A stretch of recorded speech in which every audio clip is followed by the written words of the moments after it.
لا تنسوا الاعجاب بالفيديو والاشتراك في القناة تشجيعا لنا لنستمر بنشر المزيد إن شاء الله.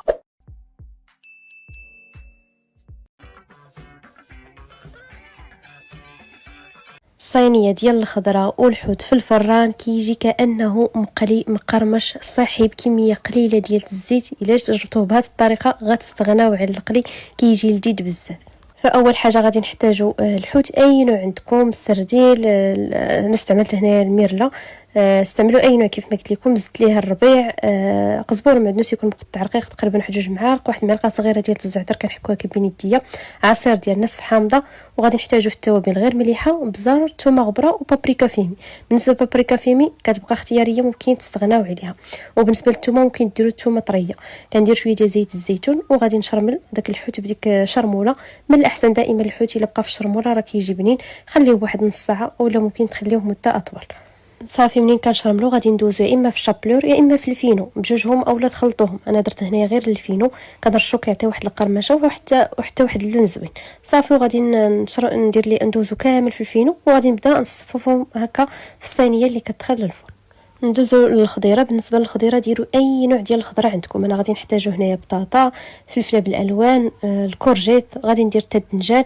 كلشي غادي نغسلو بطبيعه الحال، نقشرو وغادي نقطعو على شكل اصابع. من الاحسن يكونوا اصابع اللي رقاق باش هكا كيطيبوا لكم الخضار دغيا. المهم نفس الطريقه غادي نديرها الخضره كامله، غادي نقطعها كامله بنفس الطريقه. ولكن في هذه الوصفه بالضبط عفوا كتواتى مع بزاف هاد الخضره اللي شاركت معكم، كيجيو لذاذين. صافي من بعد ما قطعت الخضره كناخذوا هنايا دقيق ديال الفينو مع الشابلور، خلطهم. ممكن ديروا غير واحد فيهم، زدت ليه مليحه، بزار، شويه ديال الثومه غبره ومعلقه ديال الزعتر كنحكوها هكا بين يديا. بالنسبه للملحه ديروها بالزايد شويه، حيت الخضره ما درت ليها لا ملحه لا حتى حاجه. اولا غادي ديروا كل خضره غديروا لها الملحه عاد صافي باش كتجيكم الملحه هي ديك باش ما يجيوكمش مسوسين.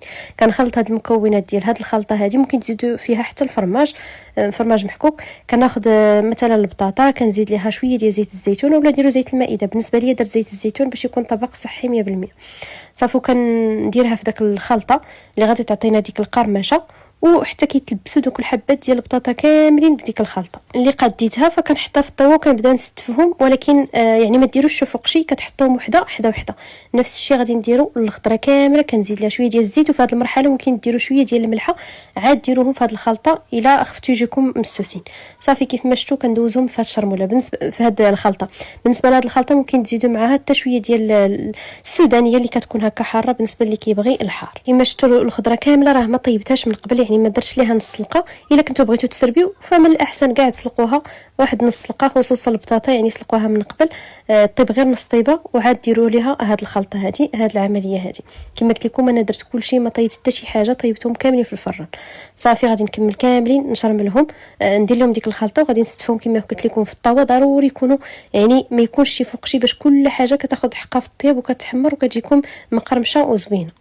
صافي غادي ندير لهم هنايا واحد خويه ديال زيت الزيتون، وغادي اولا ديروا زيت المائده كيف ما قلت لكم. وغادي من الاحسن تاخذوا ورق ديال الزبده تفزقوه شويه وتكمشوا وديروه هكا من الفوق باش كتسربيو كيطيبوا لكم دغيا في الفران. بالنسبه لي الصراحه ما غطيتهم حتى شي حاجه، درتهم في الفران. درت طاوات بجوج، وحده في الرف الفوقاني وحده في الرف التحتاني. طيبتهم انا في الفران ديال الغاز وخليتهم، ولكن خداو لي شويه ديال الوقت في الفران. كنتو زربانين كما قلت لكم، غطيوهم بورق ديال الزبده باش كيطيبوا لكم دغيا حتى كتحسوا بالخضره ديالكم طايبه مزيان. عاد عريو عليها وخليوها تحمر. ها نتوما انا خليتهم حتى خداو حقهم في الطيب مزيان وتحمروا، وهذا هو الشكل ديالهم كيف ما شفتوا. كلشي كيجي مقرمش وكيجي محمر وزويون بزاف. حتى الحوت كيجي بديك التتبيله غزال بزاف، بلا ما ديروا ديك الشرموله اللي كنديروا ديال العطريه كامله. فغير هاد العطريه الحوت اصلا ما محتاجش ديك التوابل كثيره باش يجي بنين، هو اصلا راه بنين. صافي بالنسبه لي غادي ندير ليه هذا التقديم هذا. درت الحوت هكا في الوسط وغادي ندير ليه الخضيره هكا في الجنب، وبطبيعه الحال قدموه بالطريقه اللي بغيتو. وقدمتهم مع صلصه الطماطم اللي درت ليها غير شويه ديال العطريه وشويه ديال الربيع وشويه ديال الثومه، ولا قدموه مع العدس.